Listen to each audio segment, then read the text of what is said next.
মুছতে চায়, তার ফলে যেটা হয় এখন সেটাই হচ্ছে।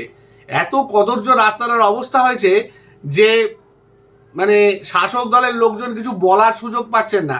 সংবাদ মাধ্যমগুলোতে যদি যারা বলছেন তারা নিজেরাই এত ফাম্বেল করছেন বা এত তারা উল্টোপাল্টা বলে খেই হারিয়ে ফেলছেন যে বলার কথাটা খুব স্বাভাবিক। তো দুটো যদি পাশাপাশি কেউ ছবি রাখে, যখন ওই লেখাগুলো ছিল তখনকার রাস্তার ছবি আর এখন লেখাগুলোকে মুছে দেওয়ার ফলে যে রাস্তার ছবি যে দুটো হয়েছে, সেই দুটো দেখলে মানে বিরাট বড় চার পেয়ে আবার আমি সেই অ্যানিমালকে গেয়ে করে দিচ্ছি। হ্যাঁ, মানে সেও বলতে পারে তারও এটুকু শিল্পজ্ঞান আছে। এবং আমাদের মাননীয় মুখ্যমন্ত্রী তো একজন বড় শিল্পী। উনি তো সেদিনকে ওনার একটা বক্তৃতা শুনলাম, তাতে উনি বললেন আমি কোনোদিন আঁকা শিখিনি কিন্তু আমি ছবি আঁকি, এবং তো ওনার ছবি তো বিরাট দামে বিক্রি হয়। সুতরাং উনি তো একজন শিল্পী।